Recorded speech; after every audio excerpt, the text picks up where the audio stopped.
everybody. Welcome to Impossible Coin. I am Brian Cartwright, coming to you live from the Phoenix metro area. And I am joined by Rocky Hardy. Yeah, that's me. It is coming to us from somewhere in Ohio. Also joined by Tegan Somerset. Mm-hmm. Also somewhere in Ohio. Indeed. That's right. So Ohio is strongly represented in the demographics of this podcast. And we are here to talk about games and stuff. I'm going to say it again. The reason is because there's nothing to do here. Is that why games and stuff happen in Ohio? Yeah, because there's nothing to do here otherwise. It's all corn. It is all corn. Please believe me when I say it is all corn. Well, from what I understand, there's a city where the river caught on fire once. Yeah. There's two cities where the river caught on fire once. Wait, that happened in two different cities? Uh-huh. Okay, can you go into some detail on that? Can you share that with our listeners?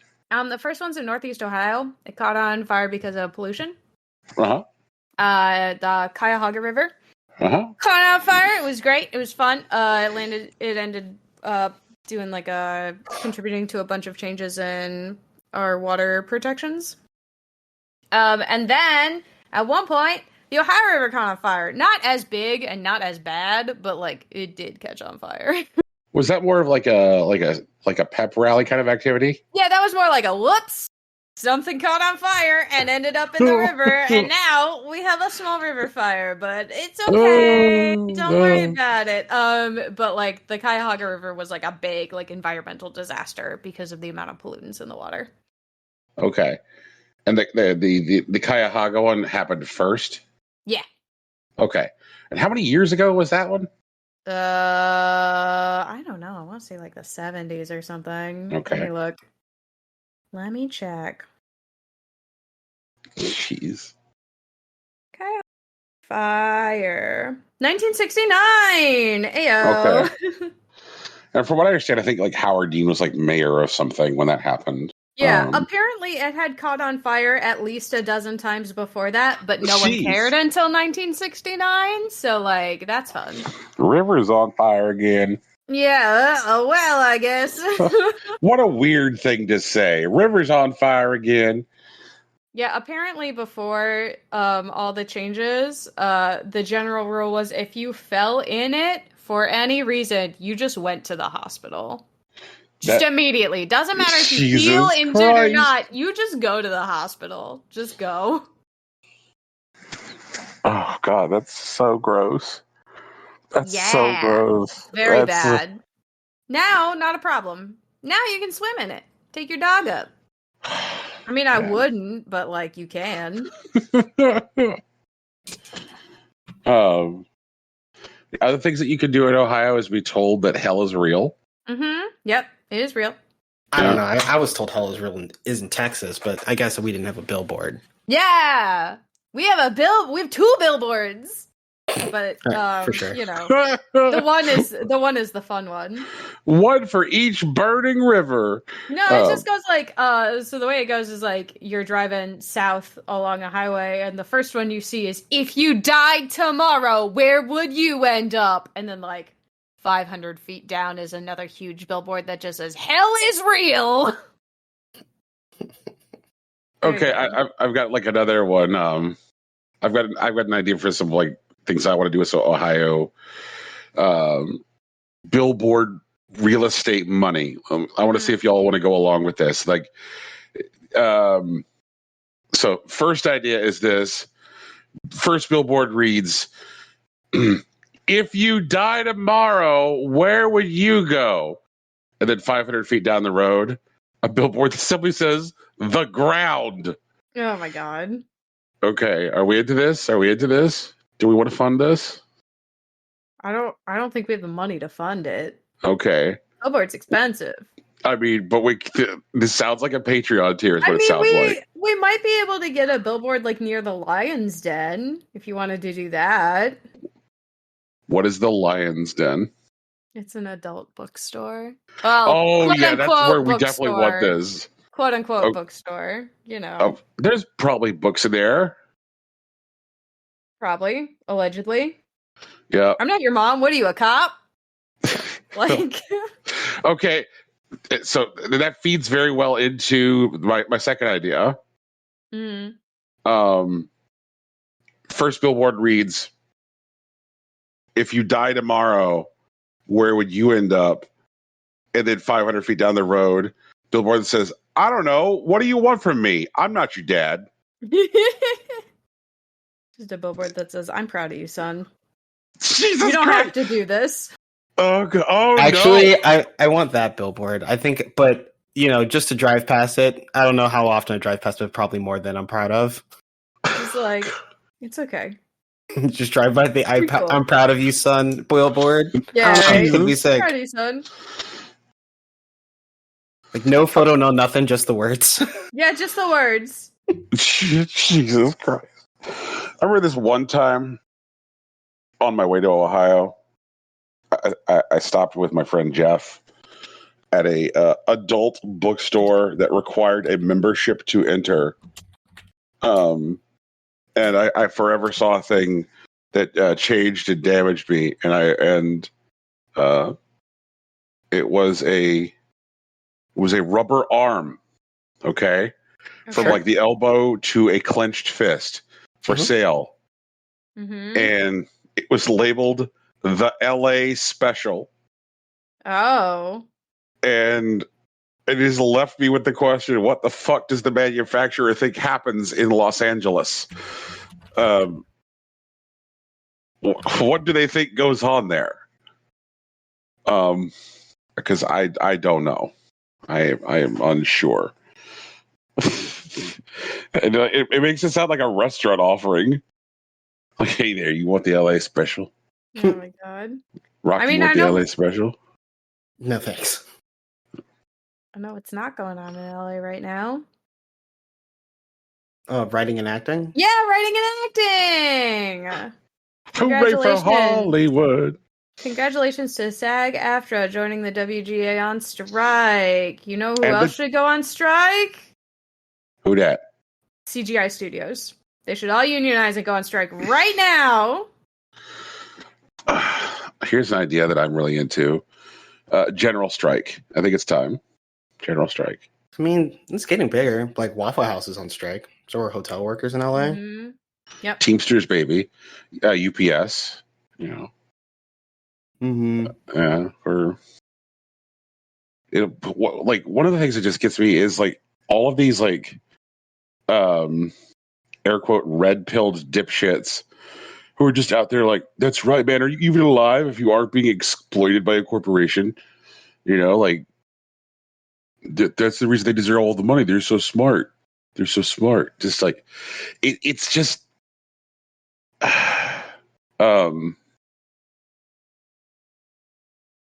you're reading about the stuff about the quote the truck on the set of WandaVision has like pissed me off something fierce. Y'all hear about the truck? No. I've not heard about the truck. Let's talk about the truck. So when extras, day players like extras showed up on the set of WandaVision, got their $100. It's like they're like, okay, so they would go to costume and makeup because they were background extras. And they're like, okay, great, you're going to go to costume and makeup. And now that you've got the costume and makeup, okay, we need you to go to the truck. And it's like, well, what's the truck? Well, okay, well, you just need to go to the truck. They were directed to go to the truck. And when they got to the truck, what they found was that in the truck, Disney was performing full body scans of their extras. Yeah, I did hear about that. Yeah. Yeah, and then they would they retain the rights to their image and they can use them in perpetuity without paying anybody. Yeah, that's right. I heard exactly about that. Yeah, they told the extras on WandaVision, if you want your $100 for today, you need to sign away your likeness rights in perpetuity. Yeah, that's insane. How's that? I mean, Yeah. Jesus. I mean, we never have to pay you residuals for those either. Yep. Like, we'll just put you in stuff. You will have no say over the content that your body is used to create. Right. Have fun. See you later. Hate it here. Yeah, just This being isn't told the like, kind of future I thought we were going to be living in, but like, boy, sure howdy, we are here.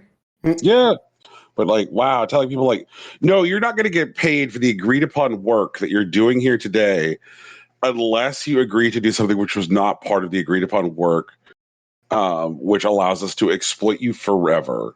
Like, wow. You get to be exploited without your knowledge. That's even more fun. Mm-hmm. And let's say you get hit by a bus tomorrow. Don't worry, your face will still be in Thor 5. Thor is sad now. Right. Oh God. Something I've like definitely talked about on the show before. It's something that like that I think is real is like the right to anonymity and the right to be forgotten, and how like the only like place which is like putting kind of like laws in place in order to like protect those things are like EU safe harbor privacy laws.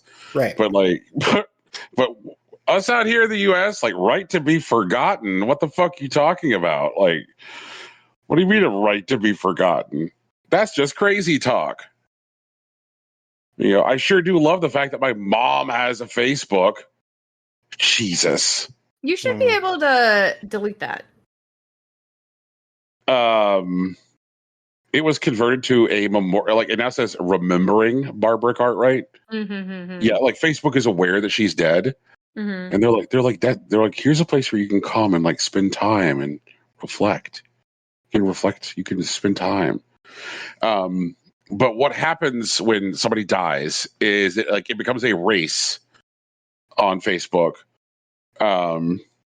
to like contact them to designate whether you want the Facebook deleted or air quote memorialized. And once that decision is made, it is permanent. Mm-hmm. And so somebody told Facebook Barbara Cartwright is dead, and now her Facebook is memorialized. And so now I can contact them all I want, and they won't do me a lick of good. That sucks. Yeah. So you hear that, folks? Isn't that great to know that like when you're grieving, that one of the things you need to do is like contact Facebook as quickly as you can to make sure that you beat everybody else to the punch? That's a super important thing that you want to focus on like in the middle of your grief. If you are still alive though, you can designate someone to be in charge of that. And then Facebook will only accept that direction from the person who you have designated. So I guess there's another important thing. You need to figure out who your Facebook when I'm dead person is. Yeah. Isn't that great? Isn't that super fun? In my family, it's me because I'm the only one who understands social media at all. Jesus Christ. Yeah. It's great. What a terrible and horrible responsibility, Tegan. I am sorry that falls to you. It's okay. It's no big deal. I don't really care.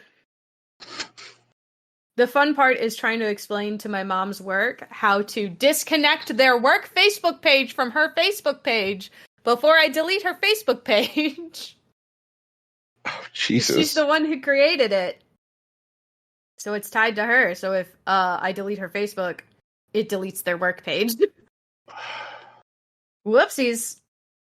Speaking of being unable to delete stuff, if you made a Threads account and you tied it to your Instagram, congratulations. You can't delete your Threads account unless you also delete your Instagram. Correct. So have fun with that. You know what, though? Maybe we should all just be free from Instagram and Facebook and Meta and all that. Maybe it's time.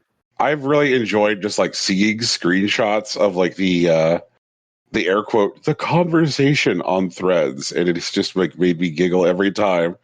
Because like for years, like I have made jokes about like the future of the discourse on social media. And like the jokes I've made have been like a lot like, man, I love Doritos. Who else loves Doritos? And like looking at Threads, like Threads is fucking that. Threads has reached that level. Like people will be like, man, I sure do love Doritos.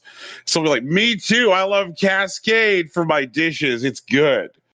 And just like Jesus Christ, oh my God! I guess this is what happens when you ask hordes of people who have been used to photographing their breakfast for the last 10 years to suddenly type words. Like fuck. Shout outs to Threads. I also love the fact that I saw a quote from somebody like who was in charge over at Threads, and like at first I thought it was a joke quote. I thought it was something made up. I thought I was getting the Onioned, but it was actually somebody like who was working on the Threads product said like, well, yeah, like we're not going to stop people from talking about the news, but we prefer if they didn't. We prefer if they talk about brands. And I'm like, oh my God, they actually said this. This is a real quote. I'm like, oh God, Threads is so bad. Blue Sky is bad for entirely different reasons. Yeah. Yeah. So like Blue Sky, like users on Blue Sky have discovered this week that there are woefully insufficient protections on the platform for like black users. Pour one out for literally every person you know who is a social media manager right now. Yeah. Like some people were able to like register Blue Sky accounts with racial epithets as their usernames. Oh no. And like the initial Blue Sky response was that old chestnut silence. They're like, yeah, we're just not going to say anything. We're trying to wait for this to blow over. I'm like, waiting for this to blow over has never worked for anyone, Blue Sky. I guess except Louis C.K. Worked out for him. And then the second thing they went with was, tell me if you've heard this song and dance before, Rocky. We'd like to give users robust tools so that way they can protect themselves. Yeah, sure. Yeah. Everyone's familiar with that one. We see how that worked out for Twitch. And now finally they're like, hi, we're Blue Sky. We fucked up. We're trying to fix it. We fucked up. They finally got there. Sure. And I'm like, I sure do love like this whole like it is like it's apparent that the marketplace has recognized that like Elon Musk turning Twitter into like a like fake Nazi gold rush, which is also a Nazi dating site, has like created this like giant void in like the social media landscape, and people are trying to figure out how to like fill the void created by fucking Elmo Musk. But like everybody is doing that thing that always happens with social media, which is prioritizing user acquisition over things like, oh, I don't know, trust and safety. Because it is more important to have users than have your users like trust you and create a place for them to be safe. Like we can focus on that later. Don't worry, we can get to trust and safety later. No big deal. Good times. Shoutouts for Jack for cashing out, I guess. Yeah. I hope he has a boat, and I hope the boat's name is "It's Not My Problem." I hope an orca topples it. and yes, and I also hope that happens. I hope that Jack's boat named "It's Not My Problem" is sunk by a fucking orca, an orca who has a thought bubble that reads "Send more submarines."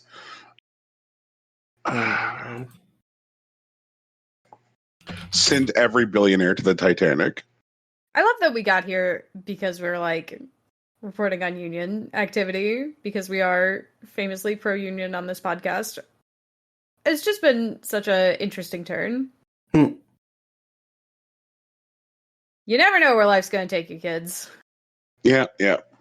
And if you are some like I don't know, weird bored right winger who's like, I'm going to try downloading a new video game podcast. Surprise! You picked the wrong one. So What up, everybody? Video games. Allegedly. The Sega Allegedly. workers successfully unionized. So good for them. Oh, yeah. Across departments, too, so that's cool. Mm-hmm. Yeah, exactly. I want more of that. More of that. Let's see here. Tegan, Mm-hmm. there was some kind of splatting. Yeah. Splatfest is this weekend. This time last year, fun fact, this exact same weekend last year, the ice cream versus cake Splatfest was going on in Splatoon 2. There's your bit of Splatoon history for today. Today, the Splatfest, at time of recording, the Splatfest that's going on is which ice cream flavor is better? Vanilla, strawberry, or mint chocolate chip? And at time of recording, we don't know who's won yet, but I'm gonna go on ahead and say congratulations to Team Vanilla. I'm pretty sure they're gonna win.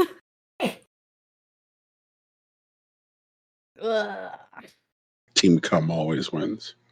It doesn't look like cum. It looks like proper, like, vanilla, like a French vanilla ice cream. It's like fleshy toned almost. It's that kind of color. Wait for it. I'm sorry, what are we waiting for? Ooh, no shot. Cool. All Yeah, right. no shot. I wasn't sure if there was going to be a shot, but I was pretty... I didn't want to be surprised by it. That's on me. Let's move on. But yeah, Team Vanilla's been Friday into like Saturday morning. My matches had been pretty even. Some wins, some losses, not like anything very extreme one way or the other. As soon as Tricolor battles started, though, it was a mess. It's been an absolute massacre. I have simply had a miserable time. Oh, My teammates don't want to coordinate. When we're on the attacking team, like Team Strawberry doesn't want to coordinate with us to just beat Team Vanilla when we're the defending team. My teammates are just letting everybody else get the ultra signal. It's just been a nightmare. It's been so bad. I don't know what to do about it. I don't think there's anything I can do about it, really. But, it'd be nice if there was something I could do about it. Maybe you could write a rousing rallying cry on Reddit to like all the mint chocolate chip players, but 12 hours ago, I guess. That would also require like going on Reddit. True enough. Which is not a Jesus. thing I do. I'm just not a fan of like forums. Wait, Does you that don't make like sense? forums? I don't like forums. No, Reddit's a bunch of forums. Well, I have some great news for you. All the forums are dying, Tease. Yay! They're an endangered species now. Congratulations. okay. So, what if the forums were entirely populated by bots that generated posts using ChatGPT, and I mean, that still sounds terrible. those ChatGPT posts were read by bots that were only designed to create ad clicks. So you have fake viewers reading posts by fake users. Well, I assume the commercials that will be made as a result of this data will be also terrible. So I'm pretty sure everybody loses here. Yeah. Yeah, Yep. it doesn't sound entertaining at all. Like, is there a negative entertainment value? Because that sounds like negative entertainment value. What's the opposite of entertainment? Occupation? Maybe distraction? What is it when you're like engaging with something that you don't enjoy? Torture! That's what it is. So, gotta get the CIA on this one. Like those weird couches they used to use. Wait, what? What? What? Weird. What? Oh, that's just a deep 30 Rock joke. You watch 30 Rock, right? Some, not all of it, but I don't know weird couches. Oh, okay. There was an episode where Jack Donaghy wanted to prove that like NBC or General Electric could still make things. So he leads an initiative to make it's not NBC. They got bought out by Comcast, which is named something else on the show. And so they were trying to vertically integrate the TV watching process by having the company manufacture couches. And so they hired American engineers and hired American factory workers, but apparently the couches that they ended up making were terrible. And since they couldn't sell them to the public, he found a way to offload them to the CIA as torture devices because they were horrifically uncomfortable to sit in. Brian, you should finish watching 30 Rock because you would, I think, find that show in its entirety to be a delight. It's actually amazing. Oh, God. Yeah, and they made these fake commercials for him. I can't remember who this guy is. I've seen him in stuff. You'd recognize his face, I think. I'm just going to put him in the chat right now. But, like, he had, like, you know, aggressive, like, masculine-toned, like, messaging where it's just like, couch down, couches. Sit down or get out of the way. You know, like shit like that. Yeah, I am looking at one right now. Oh my god. It's like, you want what? You want to sit on a couch and be comfortable? What are you, a wuss? It's like, your father wasn't comfortable when they sat on the couch. Why do you need it? Like shit like that. Oh my god. Jesus. They're trying to trick people to buying these couches because like they're awful. They don't work. It's crazy because all you have to do is sit in them.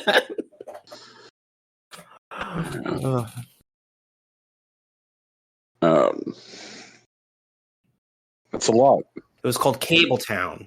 That was the name of the fake Comcast company. Oh, yeah, and Couch Town. That would stand to reason. Mm-hmm. Yeah, okay. Cable Town. Jesus fucking Christ. Yeah, man. I saw there was a study that came out earlier this week which had active users at any given time estimates. I'm sorry, peak active users at any given time estimates for like various streaming services. Sure. Mm-hmm. And I saw like peak estimates users for Peacock around 500,000. I'm like, yup, that checks out. That checks out. Like, because Peacock really just reads like, Peacock, we got a streaming service. Right. Yeah, like Peacock, us too. Or Peacock, look at me now, Dad. Like, just Peacock, our boss made us. Please understand. No, hold on. No, but like that was like a rallying call in like a fucking sitcom at some point. Like, look at me now, Dad. What was that? What is that Community. It's from It Community. is from Community. That's right. That's fucking Pierce yelling, "Look at me now, Dad!" And they all start saying it together. It was like the Hawthorne Wipes episode. Yep. Yeah. Okay. Cool. Got it. Oh, Dad. God damn it. Just like all of these fucking companies are like that. We need streaming services. So, well, how will we make any money off of them, sir? Because there's a roof to possible income. Like, well, what if we got everyone alive to sign? Well, sir, assuming we get everyone alive to sign up, there's a cap. There's only a certain number of people. So if everyone gives us $8, like what's the? Don't worry. Like, sir, I'm just saying that like a fixed subscription, like there's only so much money we can make. Like, this isn't a good idea. Like, this is gonna fuck up on us. Like, this is not great, sir. This is not. Don't worry about it. Now, all of a sudden, like all these streaming services, are like, fuck, we've hit a roof. What do we do? We've hit the roof. Oh no! It's like, yes, you have hit the roof. Congratulations. Like, God, these dumb assholes. Rocky, why are they dumb? What do you mean? Dumb is the default position, right? You not know things before you know things. Mm-hmm. So, like, That's ignorant. That's different. I'm listening. Okay. Like, so, like, let's say you don't know that, like, stuff is hot when it comes out of the microwave, and you get it out of the, like, and you're like, oh, it's, like, I don't know, it's gonna be like scalding hot. You manage to like burn yourself once, and you're like, ah, God, and then you've learned a valuable lesson, and you're like, I now know not to put the food directly in my mouth after taking it out of the microwave. You were previously ignorant, and you have now been like, you have learned, you've learned the thing. You no longer do it. Like the thing is that like every one of these companies, with the possible exception of Netflix, had some canary in the coal mine before them to be like, oh, this is a bad idea. This is a bad idea. I am doing a bad idea. And they all did it anyway. They all were like, there's limitless income potential for a thing which is just a fixed value subscription. Like, why? Oh, never mind. Okay. I know exactly what the problem is. Mm-hmm. All of the people making these decisions have never experienced what it's like to have only a set amount of money that they're allowed to spend, or they die. They don't know what that's like. They have infinite money as far as they're aware, and they would like to keep that happening. I think, I just think that maybe they just have a different learning style, you know? They can't accept information verbally and, act upon it. They have to learn experientially. Much like, the microwave thing. Like, while you could tell a child to not touch something right as it comes out of the microwave, they don't understand it till they touch it. And companies apparently need the same process. I don't know why we have to suffer for it, but that's probably what's going on. So they have to fucking burn themselves. Oh, okay. All right. Sure. Yeah. All right. Great. But I guess part of burning themselves on the macaroni that comes out of the microwave for major corporations and streaming services is ensuring marginalized communities that there is now a platform for them to finally have a voice and yanking that shit out as soon as they don't make their quarterly goals. Classic. Okay, good times, great times. At least kids aren't doing that with the macaroni. So once again, what was that stupid ass quote? It was like, you can't have a kid and then fuck a bowl of macaroni and cheese. Once you have a kid, the macaroni and cheese fucking days are over. Oh my god. What the fuck? Hello? What does that mean? What happened? Hang on. Stop recording. Hang on. I'm rebooting this thing. Do you really want to stop the recording? No, I want to keep going. Okay. Hey, everybody, welcome to Impossible Coin. Yeah, there we go. Yeah, okay, fine, sure. God, what happened? Where did I go so wrong? Well, 6 years ago, Tegan, I reached out to you and said, do you want to be on a podcast? You did. It did happen, yeah. Yeah. A podcast about video games, and here we are. And now we're talking about macaroni fucking because TV is greedy. Yeah, that sounds all right. Yeah. Mm-hmm. You know what? Actually, when you phrase it like that, it all checks out. Yeah, we're all caught up. Shut up. Oh, god damn it. Isn't that right, Go-Go? People are stupid and they deserve what happens to them. Yeah, but we don't deserve what happens to them. That's the difference. Yeah. Oh, god damn it. Macaroni fucking days are over. Yeah. How does that even work? Shit. I actually just remember that was an Aziz Ansari bit. Oh well, fuck that guy. But yeah, he apparently overheard some guy at a party talking about fucking a bowl of macaroni and cheese, and then like 10 minutes later, he was talking about his 4-year-old daughter. Oh my god. Yeah. Imagine if that was your life. Just like I have to tie these two things together.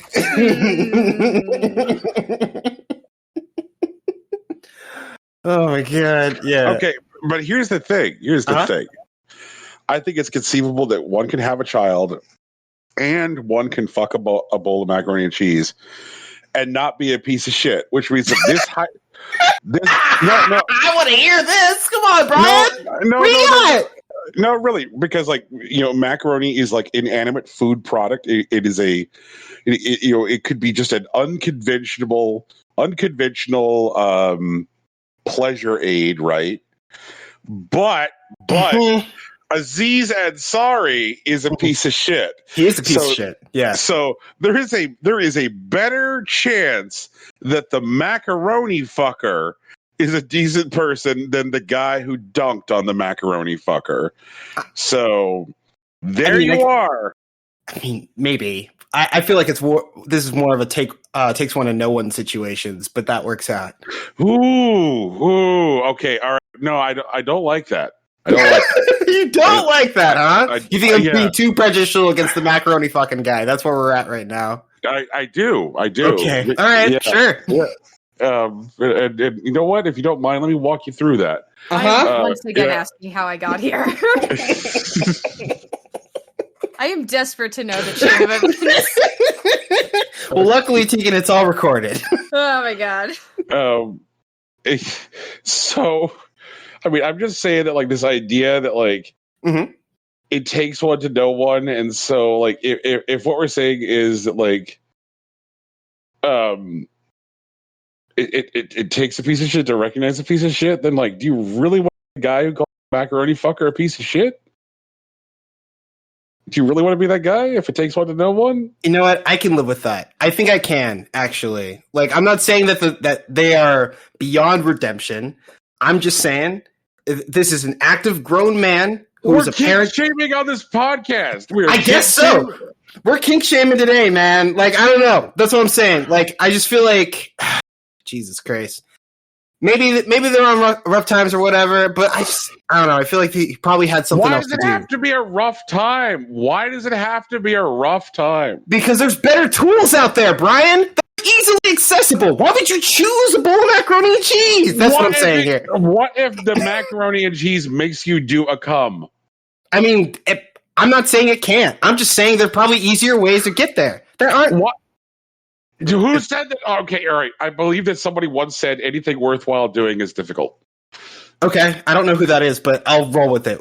What comes after that sentence? I'm just saying that you, as a fan of fighting games, should appreciate the fact that someone is putting in the hard work to fuck a bowl of macaroni. I don't think it's hard work. I think you're taking on risk, and that's different. Okay, all right, look. Every time someone fucks a bowl of macaroni, it's turn-based. It's turn-based? That's where we're at now? Turn-based macaroni fucking. Okay, sure. Fine, man. Jesus Christ. Jesus fucking Christ. Well, this is certainly a podcast, that's for sure. We can end the podcast here. We don't need to talk about any more video games. We tried talking about Ice Cream Splatfest. That was it. I think we're done. Oh my god. I'm sorry. I would like to apologize to all of my fans. I don't know what happened. See, you have nothing to apologize for. In fact, none of us do. Welcome to Macaroni Town. No way. This is the last episode of Impossible Coin. And the first episode of Macaroni Town, so it works out. Yeah, right. Jesus.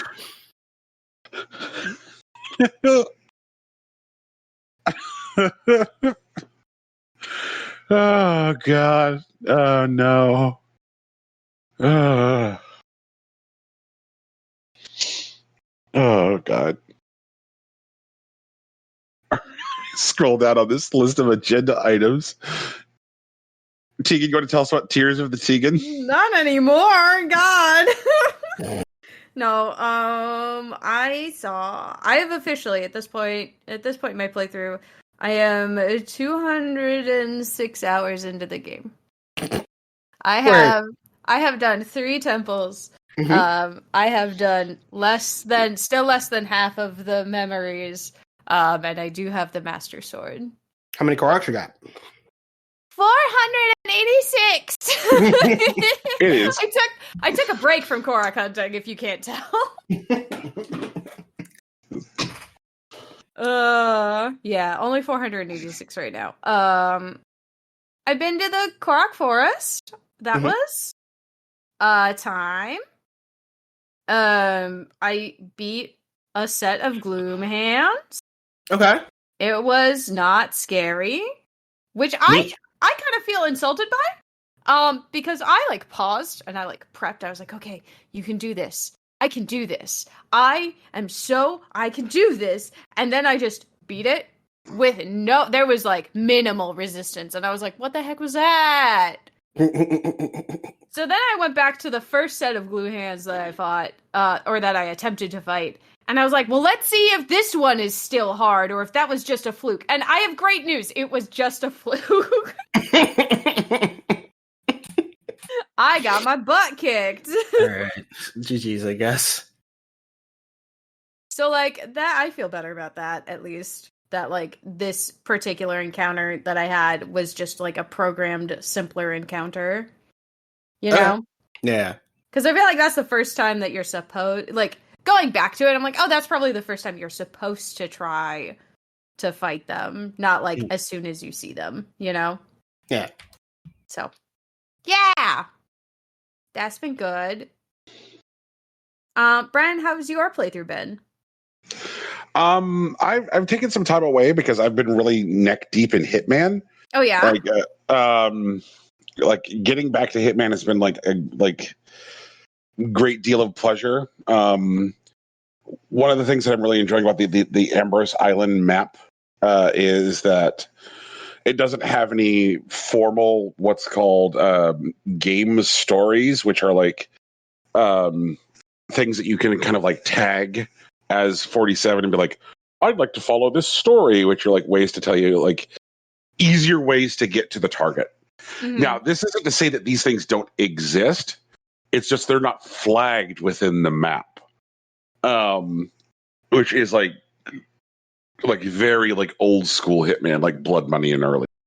Mm-hmm. And so like I've really just like enjoyed being like, oh man, just like what happens if I just like sit in this room for 20 minutes? Like what are the loops for the characters for this room and that kind of thing. And like just like going everywhere and like listening to every piece of like character dialogue. And like there were always advantages to doing that on every map. Mm-hmm. It's just that like a lot of other maps have things which like you would call like training wheels. And like a lot of times like what I would use is I would like use the game stories to like make my first pass around the environment and be like, oh, okay, like here's the easiest way to get into the underground laboratory, or here's how I can get into the recording studio, like things like that. Like I would I would use like the game stories to like make my first major pass around the map and like learn the environment. And this time, like I don't have that, and so like there's been like a lot more patience and a lot more like hanging back and you know, following guards on their routines and figuring out where they drop off the weapons when they find a gun, things like that. Okay. Yeah, like a lot more taste in the joint, if you would. Yeah, like the other day I was just like sitting in a like waiting, like at some point a cook has to come in here, right? And I discovered that not only does a cook come in there, it's a cook who has his own individual story. For some reason, he's got the stomach flu and he doesn't feel well. Oh. He comes in and he's got his own dialogue. And so now I've like, and so I discovered that like when I knock him out, like I can go back into the restaurant that he came from, and 47 has dialogue and it's like, so-and-so had to go home. I'm taking over for him. And so like there's one of the two targets who comes to like one of the in-game restaurants, and it is possible to trigger a route for one of those two targets to make them order food so I can do a heckin' poison. Oh, okay, that's kind of cool. Yeah, so it's kind of like these like it's like so like first I trigger the thing that changes the route for the target, and then I go and I hang out in like the storeroom for the kitchen so I can like get this guy's like cook outfit and you know like poison one of the two targets, and like I just got this by like hanging out all slow style. The other thing that I've been messing with in Hitman is this thing called freelancer mode, which is where they took Hitman and turned it into a roguelike. Okay. Yeah. So like what they do is like it procedurally generates a target and conditions on a map. And it's just like, here is your target, here is the map, and it's like one of the existing maps. and like it'll add like there's some like different things that exist within the map when you're in freelancer mode. Like now all of a sudden, in freelancer mode, there are marketplaces on the maps, and the coins on the map are now good for something other than just for making a distraction. Coins can be spent at marketplaces. There are like individual like people standing around who can sell you things on Hitman maps. Like guns and stuff, or just like miscellaneous things? Oh, okay. Guns, lockpicks, explosives, you name it. And in freelancer mode, you die, you lose any equipment that you took with you into the mission, and it's like, oh, whoops, okay, well, I guess you just got to start over. And like when you start over, like all of your equipment at your home base that you took with you into the map, it's just gone now. You lose it. Yeah, you lose it. Okay. Yeah, and like I don't know how I feel about that. And part of freelancer mode is they give you like a home base for 47 that you get to decorate. You get to decorate your home base. And so I'm like, I'm now glad I get to play Murder Animal Crossing, where I get to like decorate my murder house from being an assassin. What style are you going for? Why is it cottagecore? It's always cottagecore. Yeah, everything. It's because it's cute. It's ideal for your little island living. But so far, like the strategy that I'm adopting with like freelancer is like, I just try to take as like little as possible, so that way, like, it's kind of like low risk. Like I'm just going to go in and try and like generate accidents and not do anything like no sophisticated sniping for Brian. Like none of that. Yeah, not yet. Yeah, we're building up to it.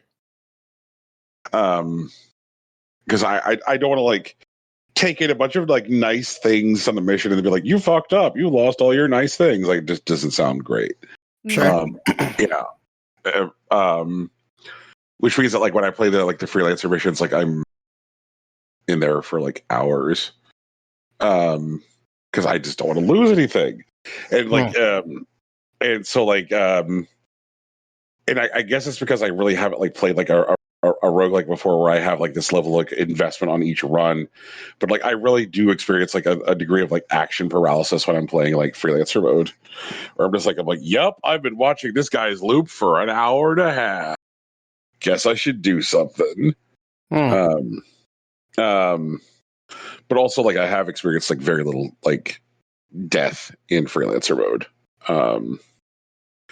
And like when you get to like the end of a freelancer run,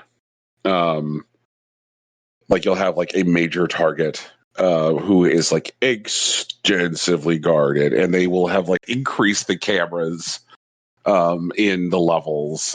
And so you're like, yep, it's Sapienza, but now it's Sapienza with even more cameras and even more guards. It's Sapienza, but we heard you like cameras, so we would put cameras in the cameras so we can watch you while you're watching you. Pretty much. Sounds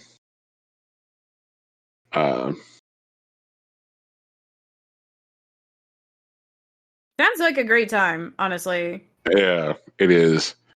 Also, like, unrelated gaming experience. I want to, I guess, briefly talk about like something that happened to me while playing Wordle within the last week. I loaded up Wordle, and because I'm one of the people, I guess, who still like Wordles. Like the only time I don't Wordle is if for some reason I forget to Wordle. And so doing a Wordle and load it up, and the New York Times has finally been like, well, it's time for you to look at an ad before you Wordle. Oof. And it occurred to me, like, I guess, like, how much restraint they showed on that, because like they owned Wordle for like something like 15, 16 months before they decided to like Put an ad on it. Put an ad on it. But it was just so jarring the first time I loaded up Wordle and they're like, buy a Honda. Yeah, I'm like, oh God. The CRV, it has the versatility, functionality, and cargo space to go wherever life takes you. I'm like, no, I already bought the Honda Fit. I don't need the CRV. Leave me alone. When I was looking for a car a bunch of years ago, I did drive a CRV. I did like it. I mean, it does have, we don't have to read the ad copy for it, but I will just say I did like it. Okay. It drove nice. Did you like the versatility? I liked that it was high and smooth when I rode it because I was coming from a Suzuki.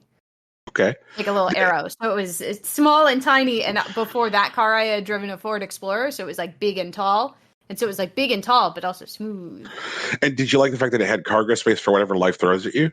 No, because I don't go anywhere or do anything. That didn't matter to me. I just liked that it was smooth. Okay. I'm annoying to sell cars too. I mean, it's a good thing that Honda has so many things that fit people's needs. I'm just like, I don't know. The headlights on that one look angry, so I don't like it. I'm one of those. The Honda Fit does get 41 miles per gallon, and so like it is. We don't, Ryan. Stop. We are not sponsored by Honda. Don't read their ad copy for free. Don't do it. If they want to read their ad copy, they can pay us money.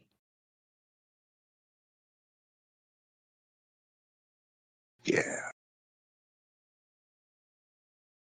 Okay, what if Honda had like an ad that ran for 30 to 45 minutes where someone stood up against a white background and told us about the exciting variety of products that Honda has coming up? Ew. That doesn't sound like fun. Okay.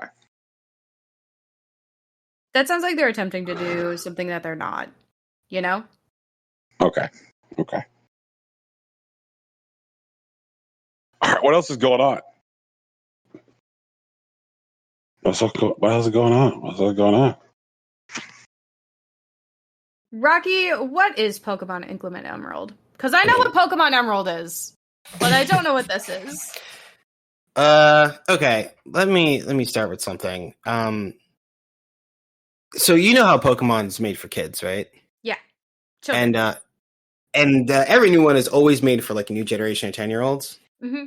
But since they've been around for so long, the game has become, or like the series has become a lot more complicated. There's a lot more like tools and there's a lot of other things that are going on that still interest legacy like enjoyers of Pokemon, right? Mm-hmm.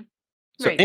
Inclement Emerald is what's called a difficulty hack or difficulty patch, where they basically patch over the Emerald game. You can actually load it onto a GBA cart and put it into something that can play a GBA cart and play that. And it's basically a remake of the game that includes like most of the modern Pokemon. Like I think it's upwards of 900. It's all the way to like Alola. And all the NPCs are revamped and like gyms are remade to like, create a more challenging experience. Mm-hmm. And wait, so you're telling me all those Pokemon fit on a GBA card? Yeah, sure. Why not? It just seems like it'd be too many.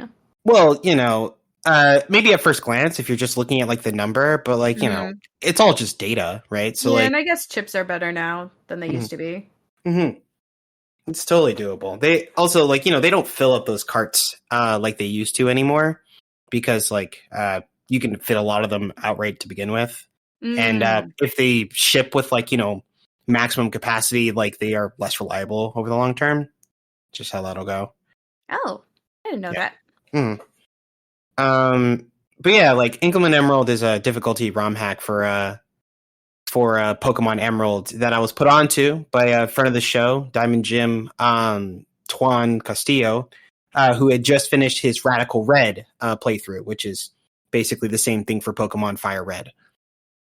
And so I'm starting my journey with Inclement Emerald, and it's been cool. Like, it has like some of the strats and stuff that like I learned getting into competitive Pokemon that I felt like, there was a feeling like when I came back to like, the new versions of Pokemon games after I started like getting into competitive, that was just like, man, this shit is for babies. And I feel like I learned all this stuff that like I'm not going to be tested on. Mm-hmm. But like now, like I feel like I'm getting tested on it, and it feels cool. It feels like I have like new interactions to fight with. I finished one gym leader, Roxanne, who is a rock type gym leader, and like in the original game, she has 3 rock type Pokemon. You can beat them with anything that beats rock types. But like in this one, easy. She's like this is how gym battles work. Gym leader. But in this one, not only do like her goons they're placed in a way in the gym that can actually like trick you into doing a double battle, which is just a thing to teach you that like if you see like character NPC placement, that like if you stand in a certain place, you may actually trigger a double battle and not just a single one. And that's cool. And then there's but like her like team is actually like a very competitive Monum type rock type team. So like they're not all weak to the same stuff. Like they use some of the more interesting combinations, like Lileep, who is a rock grass type, which is resistant to both water and fire. And Aron, who's like rock steel, which is resistant to a lot of things, actually. Yeah.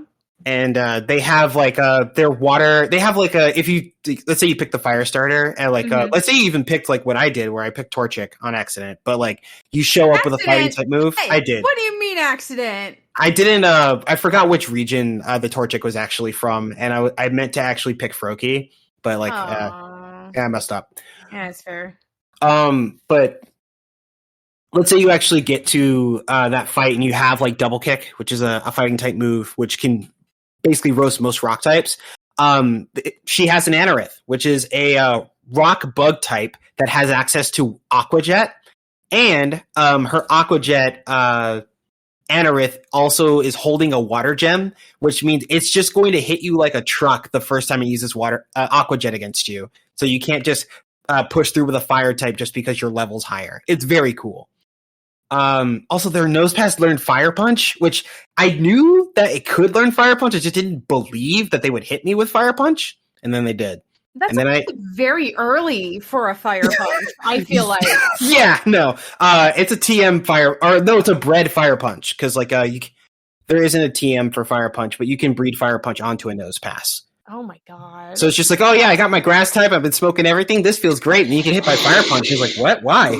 What just happened? Where did that come from? Hello? Yeah. Yeah. Oh my god. I also fought a Team Aqua Grunt that had a Carvanha with speed boost, which was insane.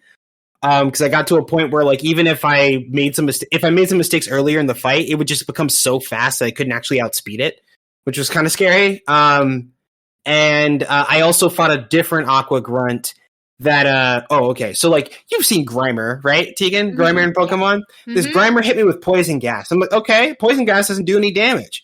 That's fine, I'm poisoned, but I'm pretty sure I can two-shot this thing, and I'm ahead of turn.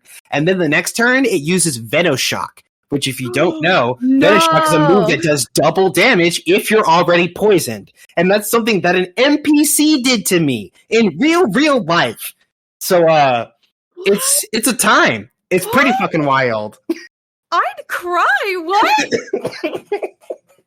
Well, now I really want Pokemon for adults. Like, yeah, or like one of the things that, because I showed Tuan that I was playing it before, I found like a Paris, like a wild Paris, right? So it didn't even have a trainer, and it used double statuses on me, which is a thing that like NPC controlled Pokemon or like wild Pokemon don't normally do to you, but it actually poisoned me and then paralyzed me, and like that's just something you just don't have to usually deal with. But I was just like, yeah, it can do that. You can be double status. Oh my god. In competitive, there's certain statuses that you can't double up on, but like you can be paralyzed poisoned, and you can be like paralyzed confused, frozen confused, stuff like that.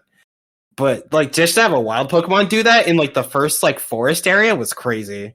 Yeah, that sounds bad. Yeah, this game is really trying to swing on me, so I want to see how far it'll go. I'm very excited. You're like, all right, we can do this. Yeah. Oh my god. You saw me when I was fighting Roxanne before, and I was just like, okay, all right, there's an Amoros in here. I didn't expect that. Why do you have a rock ice type at the first gym? But sure, like I'm awake. Let's go. God, nightmares. So yeah, Inclement Emerald, it's happening. That sounds so scary. It is scary. But I feel it's my kind of fun scary, I think. Because I know I can get through it. Like, it's just, I got to sit down and plan a little bit better. Like, I know, I bumped my head against, that first gym leader for a while. But the real problem was because since all of, these Pokemon are available in the game, you can just kind of walk around and catch, all sorts of Pokemon all at once. Like, the game starts you out, just gives you 30 Pokeballs at the beginning, just throws them at you. And yeah, have fun. See you later. And in Route 1, instead of just running into Pidgey and or Rattata, you run into all of the starting birds and all the starting normal types and electric types and water types and poison types. And it's just I just sat around for 2 hours just catching Pokemon, repeatedly changing out my team. But I feel like that would have been very different if I just realized, oh, I want a Shinx, and I catch the Shinx and I move on. That would have been easier to deal with. Gotcha. Okay. Yeah. So, I think I need to be a bit more discerning about which Pokemon I'm going to take with me and make those decisions a bit earlier. And, if I need to back up and retrain, that needs to be a more, adamant thing instead of being I have a Shinx, but I just picked up a Pichu. Or, I have this fire type, but there's this other fire type that's here and I want to swap that out. I need to be a bit more, I guess, reserved with those choices. Oh, my God. Mm-hmm.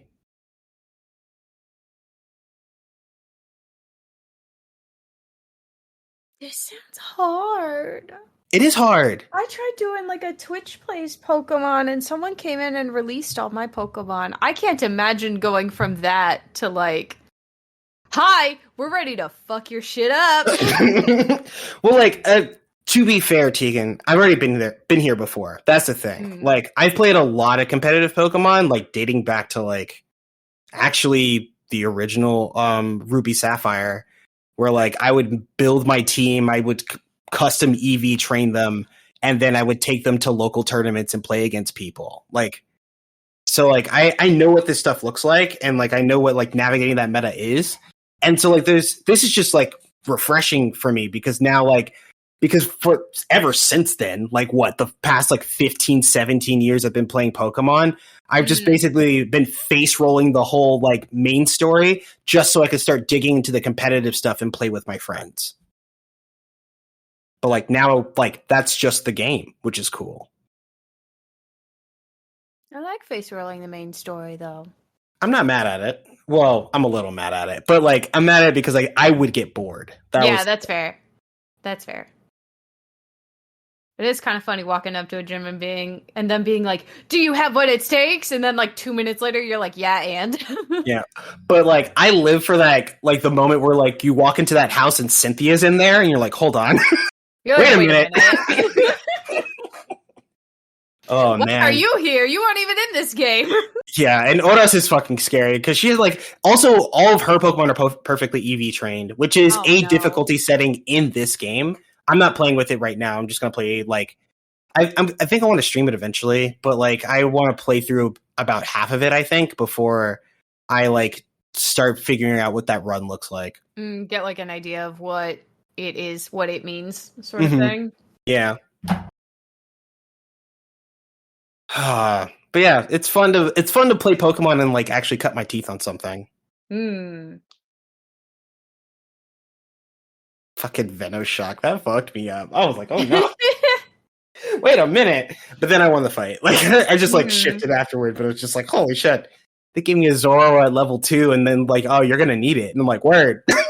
Let's go.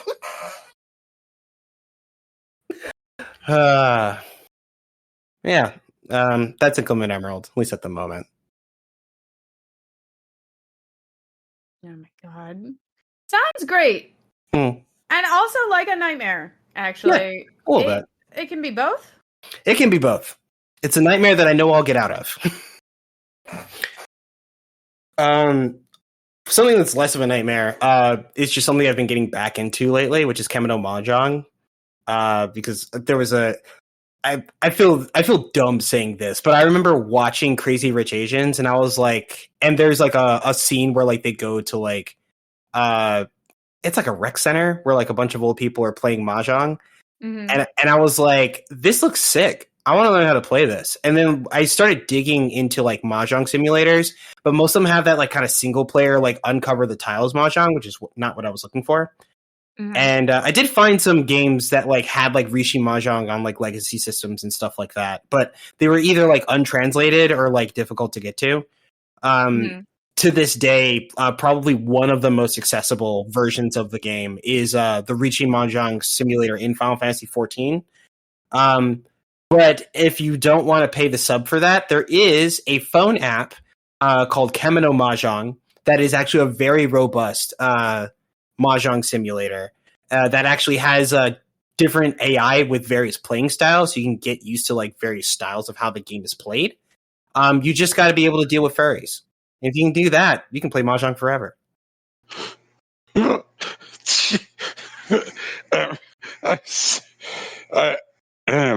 don't know. There's something about like if you can deal with furries, you can play Mahjong. It just that's I like that. I like that. Word. Dude, I mean, just for you, Brian. It sounds like it's more of like an art style thing than like right? Because these are all NPCs, right? They're all NPCs. Yes. They do have like backstories, if I remember correctly. Like, hold on. I'm just gonna open it real quick. They do have backstories, and they do have like slight voice lines, like when they win or lose. But outside of that, like, you know, like for example, you play against 3 other people because it's a 4-player game. And there's a bunny girl named Alice. She's described as a friendly, idealistic young rabbit from Chester, England, active in politics. She founded her local mahjong club. She's eager to claim sets and go for quick wins. Sometimes she's careless. And then there's Monica, who's a pilot from Barcelona. She learned mahjong during many trips to Japan. She's unpredictable, jumping between different styles frequently. And Osamu, who is a bright-eyed Shiba Inu from Osaka. Or is it Osaka? Is that how it goes? No, Osaka's good. Okay. He loves playing games and is eager to teach others. He's impulsive, sometimes careless, and will often open his hand early or go for smaller hands. Yeah, that sounds like a sheep. And so, like, you know, like, these are, like, characters that you play against, essentially, and they're, like, tuned AI, and they seem to be pretty, what's the word? Faithful to, like, their descriptions. So, like, you learn how to play against, like, you know, aggressive players, patient players, slow players, stuff like that. It's very cool. And I've been getting back into it lately because apparently there are some other characters that I haven't unlocked yet. And it, you know, it still has like a pretty solid tutorial. So I like revisiting it sometimes because mahjong is one of the things that I like being good at. You just like being good at it. It's just like, yeah, consider I am actually good at mahjong. Like when I saw the movie, again, Crazy Rich Asians, I like sat down. I was like, you know what? I want to be able to walk into a rec center and sit down and play a game of like mahjong. I like not like cook everybody. I don't want to be like the best in the world or anything, but I want to be able to sit down and hang. It's important to me. I want to do that. And so like I put in the time. That's what I'm doing. Okay, gotcha. Interesting. Yeah, that's the stuff I wanted to talk about today.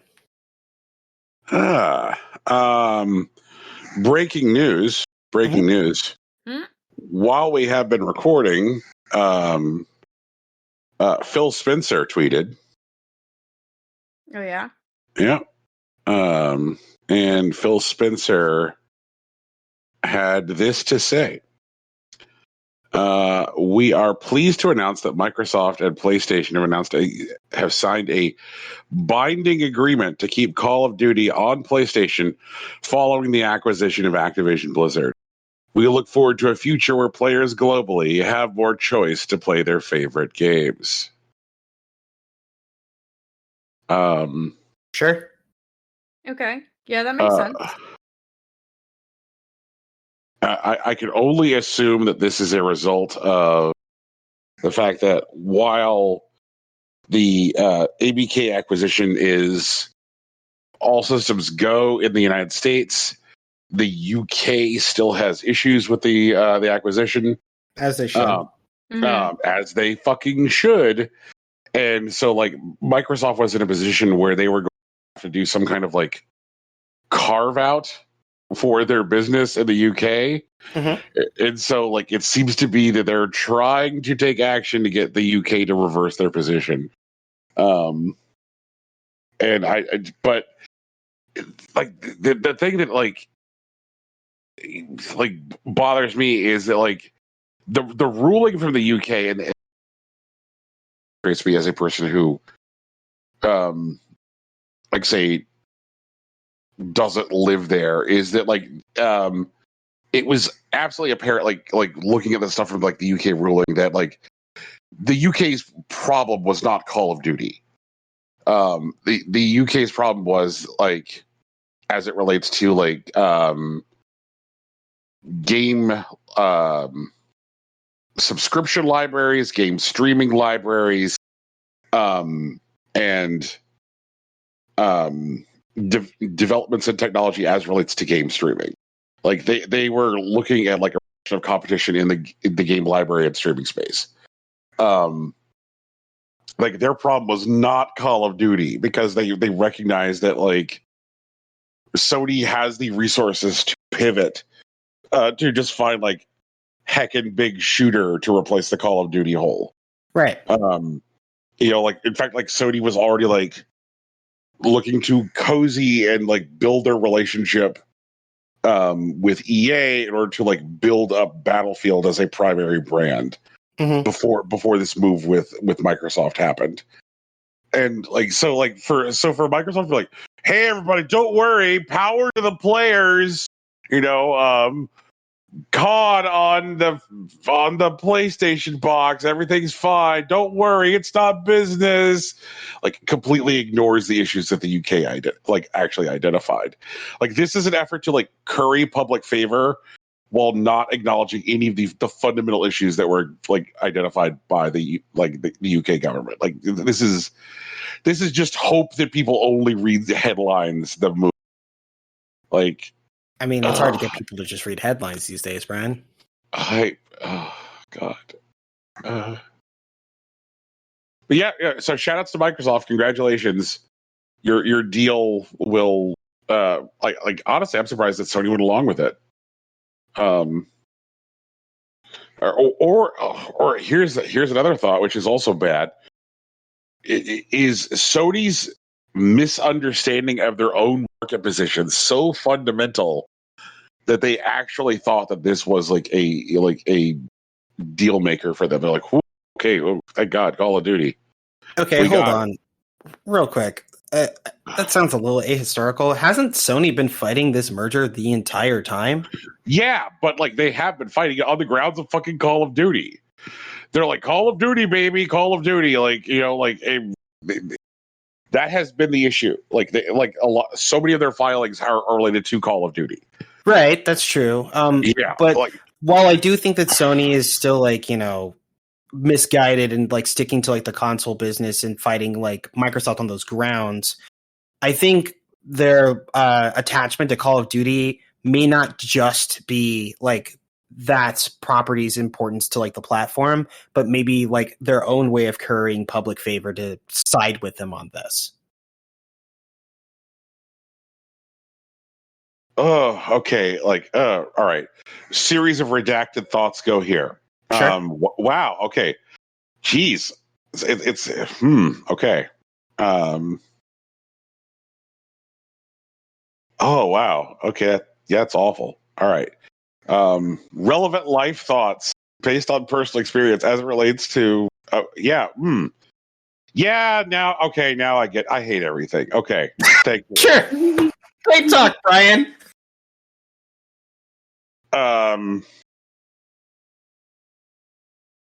Yeah. Sorry, I can't be any more clear. No, you're good. It's just, you know, a different angle they hadn't originally considered. I guess it's a thing that I became intimately familiar with out of the context of a major corporate merger. And now that I'm examining in this context, I'm like, yeah, okay, of course sometimes it like pays to get your lawyer to claim one thing while your objective is entirely another. Mm-hmm. Oh, of course. Yeah. I'm so tired. My condolences, bro. Okay.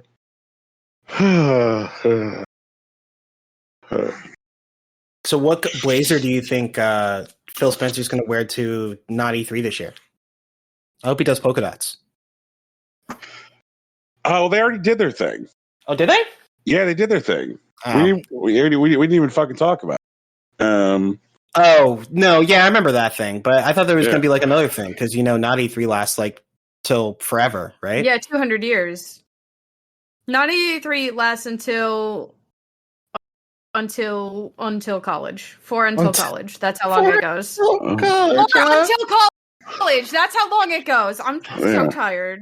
All right. Just picture like Taryn. Picture like Taryn Killam wearing like a obnoxious sweater, saying to you, "This is what we do.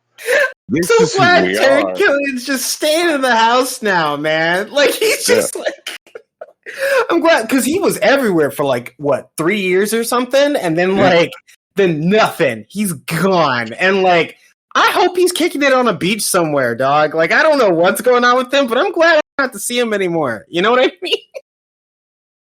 Just Taryn Killam, he's just off somewhere fucking a bowl of macaroni right now. No. God damn it.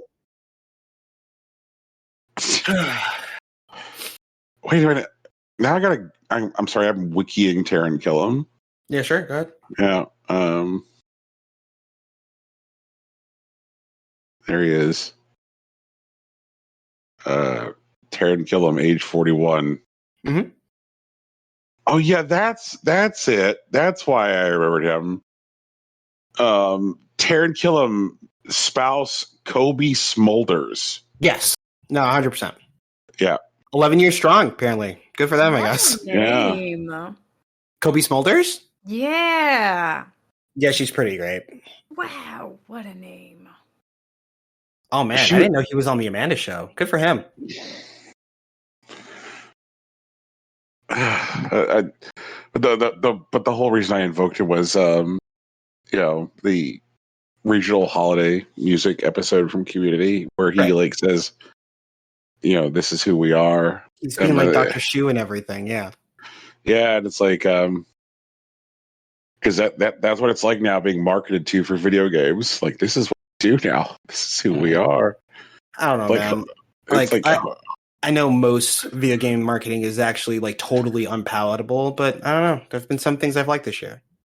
You've enjoyed being sold to sometimes? Sometimes, yeah.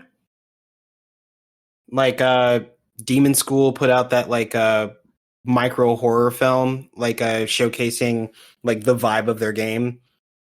Sea of Stars has done a couple Twitch streams just showing me what wacky mini games are buried in Sea of Stars. That's cool. I don't know, man. Sometimes it works, but like I'm not looking to big stages anymore. I'm not looking to be entertained there. I did like the advertisement for A Little to the Left, mostly because the couple featured their cat who inspired the game, and I liked that. I got to see a good cat. Yeah, like I agree that like a lot of advertising is like worthless nonsense that's tone deaf to the people they're trying to sell to, and like I wish a pox on them or whatever. But like, oh, you all right? Yeah. Okay. It just occurred to me that we have not recorded. All right. Maybe did we talk about the Grimace Shake? No. Mm-mm. Can we talk about the Grimace Shake? Sure, man. What do you want to say? Okay. I want to tell you, all of you out there, I love you. Thank you, Zoomers. Word. Because so McDonald's, right, which is a large food corporation, that sells like gut busting food that makes you go poop poop. Sure. Or as a friend of mine named Robert would say, it makes a turd.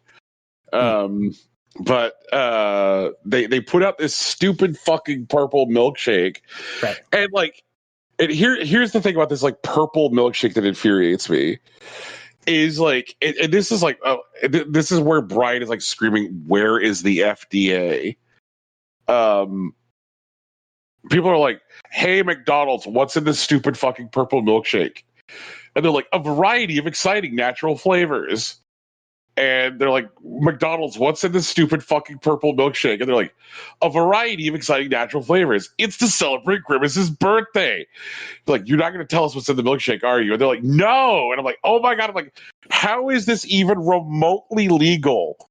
How is this fucking legal? But anyway, so like they're like, "Here's what we'd like for you to do. We'd like for you to get the mystery purple milkshake, and we'd like for you to hold it up and say, 'Happy birthday, Grimace,' and then like take a sip of it and then tell us what flavor you think it is. Could you do all of that on the TikTok? Could you make a TikTok of yourself, saying happy birthday, Grimace, and then speculating as to the shake's flavor?"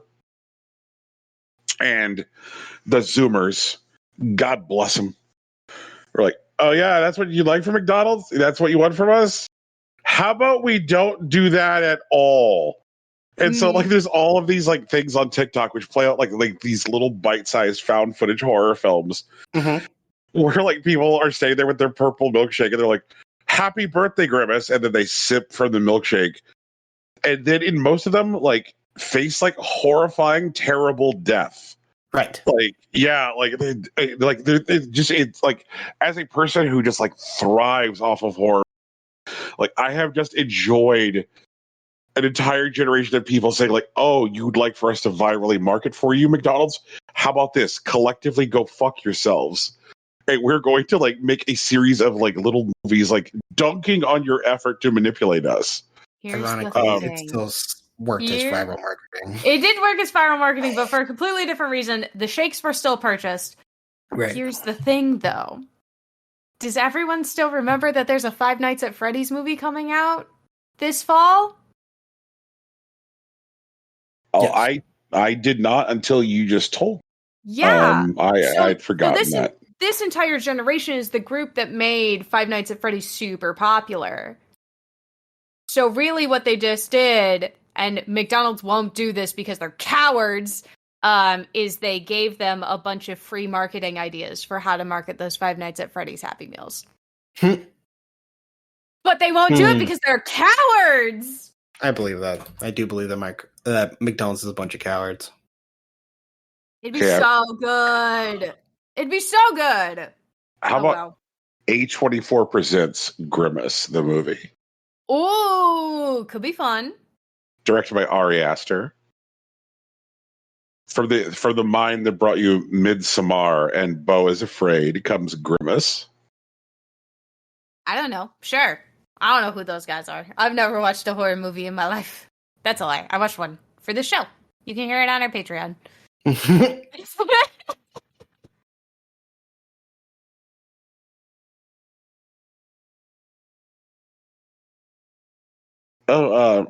Rocky, I sent you a picture. Rocky. Yeah, I believe it was AI generated. Yeah. I mean, yeah, I'm not saying that I generated it ethically. In fact, I generated it unethically. But it is a picture of a man with a bowl of macaroni. It is. Yeah. And appreciate that you did not send it to me. Thank you. Yeah. I am a believer in personal limits and boundaries. So yes, Deegan. Amazing. Yep. That's right. 10 out of 10 would not macaroni. Yeah. No, thank you. Macaroni's for eating. That's not where that goes. So I guess talking about Phil Spencer's like tweet announcing his like a deal with Sony, he kind of like backs us into talking about the fact that like the FTC lost and the Microsoft ABK deal is happening in the US at least. How y'all feel about it? I don't feel about it. But I think this isn't good for the industry. I also think this isn't good in the industry, but I also don't have like an emotion around it.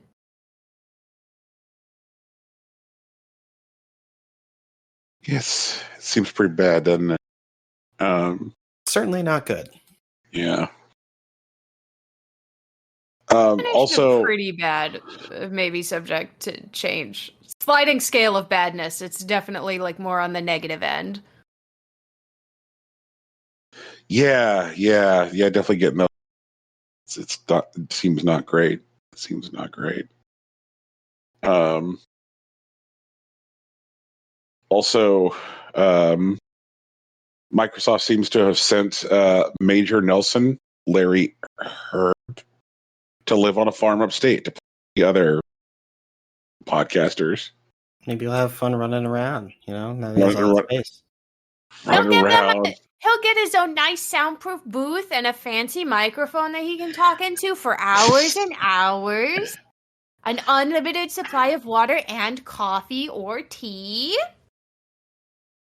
Podcaster heaven.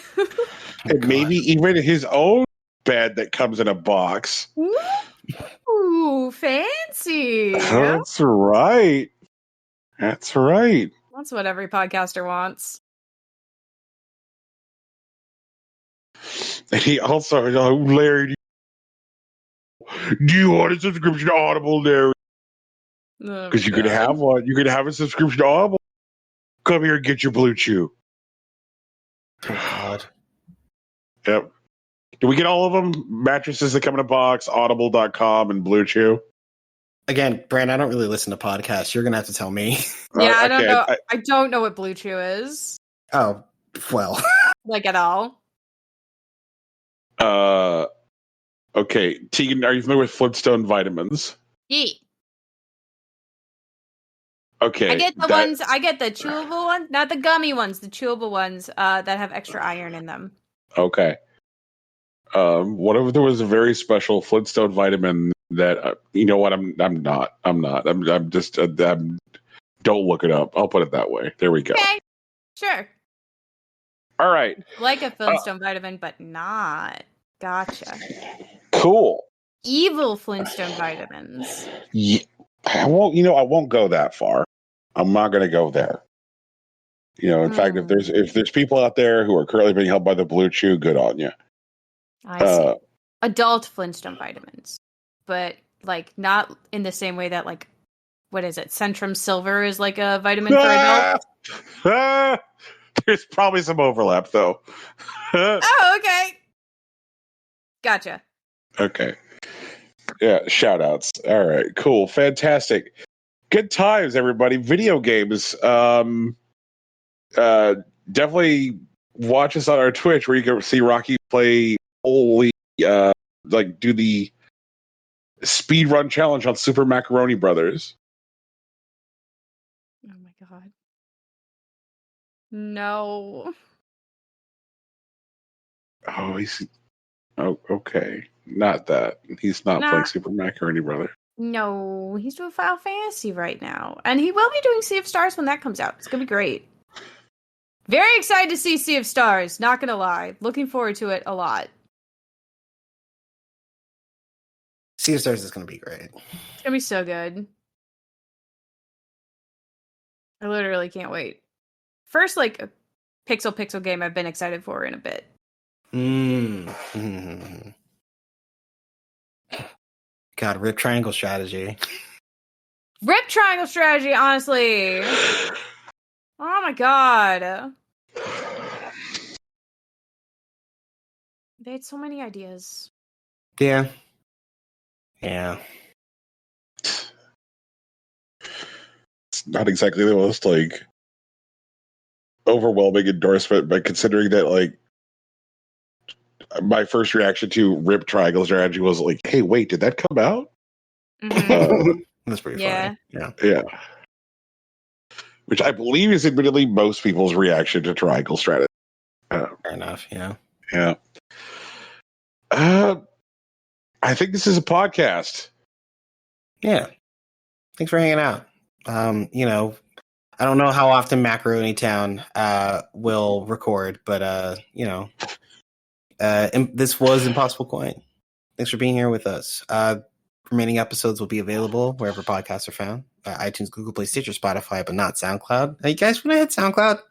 Fuck SoundCloud. Yeah, there we go. Speaking of SoundCloud, our kid brother of the show, one of our favorite patrons, Big Sach, actually created music that's at the beginning and end of this program. You could find his work at soundcloud.com/BigSachNJ. But if you hate SoundCloud as much as we do, then you can also find him on Bandcamp at betweenrooms.bandcamp.com.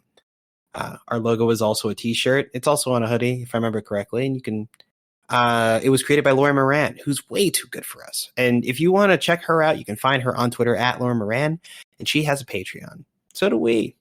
Our Patreon is at patreon.com/Impossible Coin Podcast. We love all of our patrons. Thank you so much for supporting us. And if you're interested in seeing what it's about, you can check out, our artisanal show notes, our bespoke watch-alongs, and audio essays about the things that we care about. And in addition to that, we do have a presence on Twitch. You can find us at twitch.tv/Impossible Coin. We're there most days of the week, except for Fridays, but maybe not forever. Who knows? And there's new things on the horizon. So we hope that you'll join us there. And if you want to talk to any of us, you can find us on social media. I'm still on Facebook and Instagram. Brian's on Twitter. Things on Tumblr. It's all Impossible Coin. No dashes, underscores, or anything weird like that. And I promise we're not bots. You can just, if you see the logo, it's probably still us. But if it's not, you say something. Otherwise, take it easy. Yeah. Have a good day, I guess. And I know it's been a while since we've done a formal call to action on the show, but something I'll say is that so many different unions currently striking right now this podcast, which supports labor. And what I'll say is the best thing that you can do right now is to support gross refunds for the unions that are currently striking. So check out the websites for various striking table for. So, yeah. Brian, you're going to have to repeat that because it cut out real bad. Mm-hmm. Okay. This is a formal call to action. The thing that you can do the most to help striking unions right now is to check websites for those unions to find out how you can contribute to their grocery funds to keep food on the table for striking workers. Labor strong, stand with striking workers. Something else that's important to consider when supporting striking workers is to listen to what strike leadership is asking you to do. Right at time of recording, they're not asking us to cancel subscription services or anything like that. So don't jump the gun on that sort of thing. Just listen to what they need and help support. And don't scab for them. If you're a content creator like we are, and a big studio reaches out to you to make some content or appear on a red carpet, it's probably to fill in the place of an actor or writer who is currently striking. Don't do it. That's it. That's all I got. Peace. Bye. Thank you for podcasting. It's official.